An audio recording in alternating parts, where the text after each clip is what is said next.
प्यारे दोस्तों को मेरा प्यार भरा नमस्कार। तो बच्चों, मैं फिर से आ गई हूँ एक कहानी लेकर, प्यारी सी छोटी सी बहुत खूबसूरत, मगर थोड़ा दिमाग भी लड़ाना पड़ेगा इसमें आपको। आज तो कहानी जो है थोड़ा दिमाग लड़ाने की भी है, मनोरंजन तो है ही। तो कहानी को बहुत जल्दी शुरू करती हूँ, ज़्यादा समय नहीं लूँगी और उम्मीद करूँगी कि आपको पसंद आएगी। तो इस कहानी का नाम है बच्चों लालची राजा। पुरानी बात है, कोई नई बात नहीं है, बहुत पुरानी बात है। और इस कहानी में क्या हुआ कि एक गांव था, एक राज्य था। उस राज्य में एक राजा रहता था, रूपचंद्र राजा। अब राजा के जो राज्य में बहुत सारे गांव थे, है ना। तो गांव में किसान खेती करते थे। एक समय की बात है कि बहुत भयंकर बारिश हुई, इतनी भयंकर बारिश हुई, इतना पानी बरसा कि नदियाँ बाढ़ तोड़कर गांव में घुस आई। लोगों की झोपड़ियाँ बह गई, लोगों के घर भागो भागो भागो, लोग भागने लगे, कहने लगे हाय ऐसा क्या हुआ। राजा जो है हमारा बहुत दुष्ट है, बहुत खराब है, इसी के पापों का फल हमको भुगतना पड़ रहा है। आज ये सब हमारे लिए इतनी परेशानी हो रही है, इसी के कारण। अगर हमारा राजा अच्छा होता तो हमें सब मुसीबतें नहीं झेलनी पड़ती। आपस में लोग बात करने लगे, लोग अपने को बचाते हुए भागे किसी तरह, अपने बच्चों को अपने परिवार को लेकर इधर उधर भागे। पेड़ों के नीचे, दूर ऊपर की चोटियों में गए, यहाँ पेड़ों के नीचे उन्होंने शरण ली।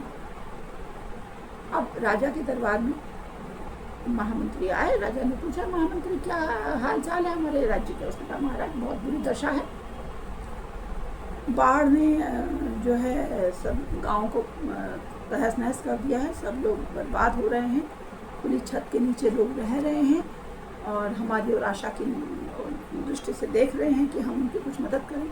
आप उनके राजा हैं, राजा पिता तुल्य होता है। तो बोला मैं क्या कर सकता हूँ इसमें, ये उनके पाप है। आज बारिश है तो बारिश को हर समय थोड़ी रहेगी, बारिश रुक जाएगी तो बाढ़ खत्म हो जाएगी, पानी लौट जाएगा, वो लोग फिर अपने घर में लगे रहेंगे। बोला महाराज आप ऐसा कैसे कह रहे हैं, आप तो जनता के लिए प्रजा के पिता के तुल्य हैं, प्रजा के पिता होते हैं राजा। अगर आप इस समय उनकी मदद नहीं करेंगे तो फिर क्या, कौन उनकी सहायता करेगा। बोला नहीं मैं कुछ नहीं जानता, अरे करने तो ये किसान सब आदत उनको होती है, हर दुख सुख सहने की आदत है। आज दुख सहेंगे तभी तो मजबूत बनेंगे और आगे के जीवन के लिए अब ज़्यादा मेहनत करेंगे, ज़्यादा काम करेंगे, ज़्यादा मजबूत बनेंगे। महामंत्री बोला कि बड़ी दुख की बात है कि मैं ऐसे राजा के राज्य में महामंत्री हूँ, उसके दरबार में मुझे बहुत शर्म आ रही है, मैं बहुत शर्मिंदा हूँ कि मैं ऐसे राजा के दरबार में काम करता हूँ। नहीं चाहिए मुझे आपका राज। क्यों, क्या करोगे, क्या तुम चले जाओगे, अपना सुख भोगो, आराम से रहो। बोला महाराज देश जो मैं तो आपके साथ ऐसे नहीं रह सकता हूँ। तो क्या उनका तुम देशद्रोह करोगे। अपना देशद्रोह से बड़ा राष्ट्रद्रोह होता है, राजद्रोह से बड़ा राष्ट्रद्रोह होता है। राजद्रोह मैं कर सकता हूँ, राष्ट्रद्रोह नहीं कर सकता, क्योंकि राष्ट्र की जो प्रजा है वो मेरी अपनी है। अगर मैं उसके साथ दगाबाजी करता हूँ तो मैं राष्ट्रद्रोह करता हूँ। राष्ट्रद्रोह से बड़ा पाप कुछ नहीं है। मैं आपके पद को अभी त्याग करता हूँ। जा बहुत मंत्री मिल जाएंगे मुझे, बहुत महामंत्री मिल जाएंगे, क्या तुम्हारी ज़रूरत है, बड़ा कर रहे हैं। अरे भाई मैं राजा हूँ, तुम महामंत्री हो, सुख भोगो अपने, क्यों जनता के फटे में टांग अड़ाते हो। उनको तो आदत होती है ऐसे दुखों को झेलने की। महामंत्री ने कहा यह आपका रहा पद, मैं जाता हूँ यहाँ से। अब जब महामंत्री के बीच में गए, जनता के बीच में गए, तो वहाँ तो बड़ी मुसीबत आई हुई थी। लोगों के पास ओढ़ने को कुछ ना, टोकरियाँ रख रख के बचाव कर रहे थे अपने बच्चों का, सिर में टोकरी रख रख के पेड़ के नीचे बैठे हुए। बारिश का रहेगी, खत्म ही नहीं हो रही है। अब धीरे धीरे वर्षा कम हुई तो उन्होंने पूछा कि जनता ने पूछा महामंत्री जी क्या हुआ, क्या राजा ने कुछ मदद भेजी। उसने कहा भाड़ में जाए राजा, कोई मदद नहीं भेजी उसने, मैं आज से तुम्हारा कोई महामंत्री नहीं हूँ, मैं तुम्हारा जैसा ही हूँ, आम आदमी, और मेरे से जितना बन पड़ेगा मैं सब कुछ तुम्हारे लिए करूँगा। ये राजा कुछ करने वाला नहीं है, ये बहुत लालची है और अपना ही काम कर सकता है, अपना ही देखभाल कर सकता है, इससे जनता से और प्रजा से कोई मतलब नहीं है। इसलिए मैं उसके दरबार को छोड़ आया हूँ, उस पद को छोड़ आया हूँ। अब मैं बिल्कुल तुम्हारी तरह एक आम के सामने रहूँगा और सब मिलकर काम करूँगा। तभी उसमें से एक युवा व्यक्ति आया, बोला युवा किसान बोला कि महामंत्री जी आप थोड़ी चिंता न करें, अगर मुझे एक अवसर दें तो मैं राजा को सबक सिखा सकता हूँ। बोला क्या करोगे? वो राजा, उसके दिमाग में कोई घुसता ही नहीं है, उसके समझ में नहीं आ रही है बात कि हमारी उसकी जनता इतनी परेशान है। तो बोला मुझे अवसर तो दीजिए। बहुत कहने पर मंत्री का कि जाओ देखो, तुम उपाय करो, अगर तुमसे हो सकता है काम करने में क्या देरी है, चांस तो ले ही सकते हैं। अब वो व्यक्ति गया, बोला महाराज की जय हो, महाराज की जय। बोले कौन हो तुम, क्यों आए हो? बोले महाराज हमारे गांव में बड़ी भीषण आपदा आई है और महामंत्री जी वहाँ पर आ गए हैं अपना पद छोड़ के। मैंने क्यों, क्या कर रहा हो, भूखा मर गया? तो कह रहा था मैं अपनी सारी जमीन जायदाद, अपना धन दौलत सब जनता को दे दूंगा। बोले महाराज दे देंगे, कितना देंगे? वो कह रहे हैं एक दिन 1 पैसा दूंगा, दूसरे दिन 2 पैसे दूंगा, तीसरे दिन 3 पैसे दूंगा, चौथे दिन 4 पैसे की मदद करूंगा, 5वें दिन 5 पैसे की मदद करूंगा।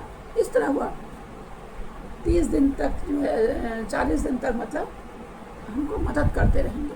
इस 1 पैसे में क्या होता है बताओ? महाराज बोला अरे, उन्होंने कहा महाराज आप तो बहुत बड़े हैं, महादानी हैं। राजा बोला अच्छा वो एक दिन में 1 रुपया कह रहा है, 1 पैसा कह रहा है, मैं तुमको एक दिन में 1 रुपये की मदद करूँगा। बोला महाराज की जय हो, महाराज की जय हो, मैं तो कह ही रहा था, मैं 1 पैसा क्या दिखा रहा हूँ, महाराज तो 1 रुपया दिखाएंगे। और उसके बाद हर रोज वह रकम दुगनी हो जाएगी। तो बोला महाराज लेकिन मेरी बात पर विश्वास कैसे करेंगे लोग और महामंत्री? अगर आप इसका एक शपथनामा लिख देते, दाननामा, तो बड़ा अच्छा होता। उनका मुनि जी एक दाननामा लिखिए, तो प्रत्येक दिन पहले दिन 1 रुपये से शुरू की गई रकम प्रत्येक दिन दुगनी करके इनको दी जाएगी। लिख दिया मुनि जी ने, वो दाननामा लेके पहुंचा, महाराज की जय हो, महाराज की जय हो कहता वो चला गया और पहुंचा जनता के बीच। उनका क्या हुआ? हुई तुम्हारी महाराज मंत्री जी, मैं तो जीत गया, मैंने अपनी बात पूरी कर दी।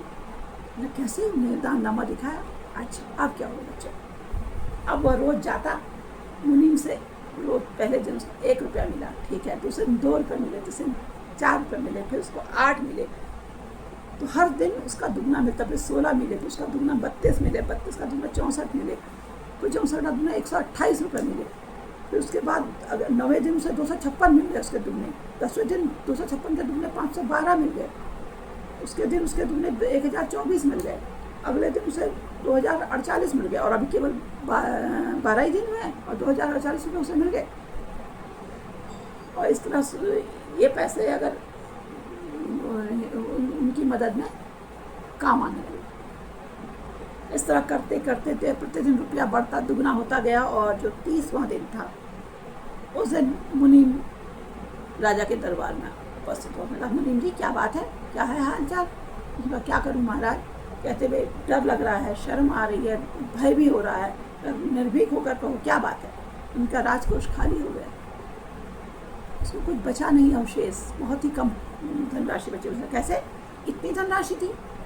क्योंकि महाराज आपने तो दान पत्र लिखवाया था रोज दुगने करने का। तो उन्होंने कहा क्या हुआ? 1 था, दूसरे 2 रुपये थे, फिर 3 रुपये थे, फिर 2 थे, फिर 4 थे, फिर 8 थे, फिर 16 हो गए।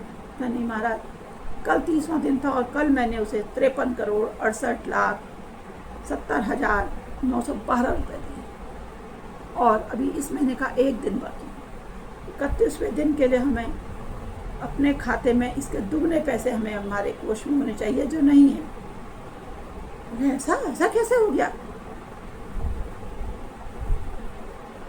तो बोला कि महाराज ये आपकी ऐसी ही दान पत्र की शर्त थी, और उसके मुताबिक इतना पैसा नहीं है राजकोष में कि हम उसको कल 53,68,70,912 का दुगना दे सकें। ऐसा कैसे हो गया? उतने में बहुत सारे गांव वाले आ गए, महाराज की जय हो, महाराज की जय हो। उन्होंने कहा लेकिन आपका जय जयकार सारे देश में फैल रहा है, दूसरे देशों में भी आपकी जय जयकार हो रही है।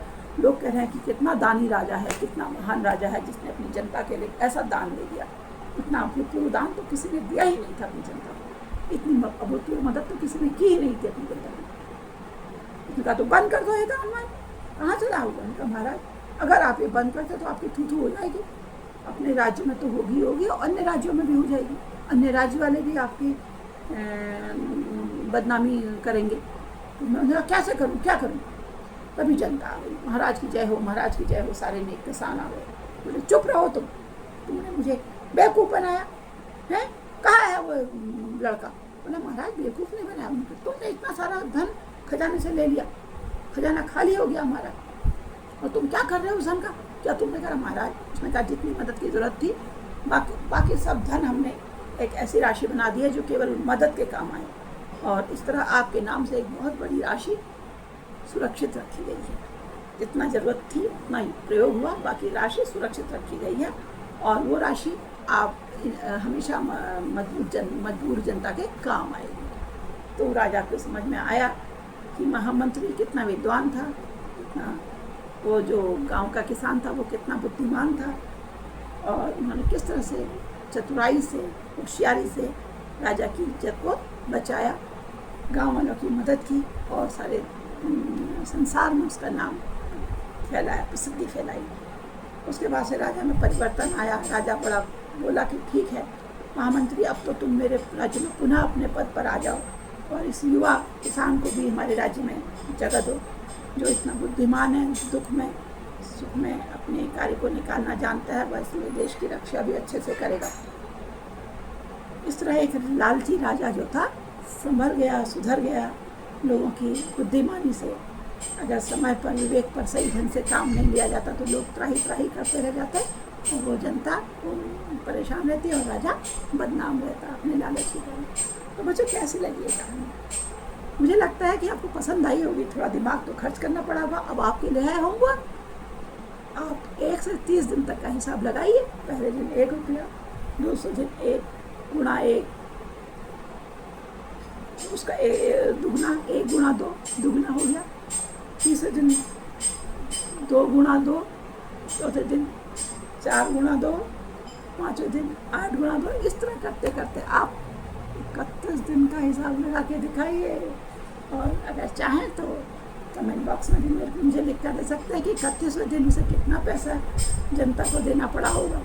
ठीक है, तो ये काम आप करिए, कहानी को सबको सुनाइए, अपने भाई बहनों में, दोस्तों में शेयर करिए, अपने साथियों को बताइए। स्कूल के बच्चे, स्कूल खुल गए ना, स्कूल के बच्चों को बताइए, और कभी ऐसी आवश्यकता पड़े किसी को बाढ़ में या बारिश से नुकसान हो तो उसकी मदद के लिए भी उत्साहित रहिए। मैं समझती हूँ मेरे बच्चे इस काम के लिए प्रोत्साहित रहेंगे, खुश रहेंगे और खुशियाँ देंगे। तो जल्दी नई कहानी लेकर आऊँगी, तब तक के लिए आपसे विदा लेती हूँ। नमस्कार।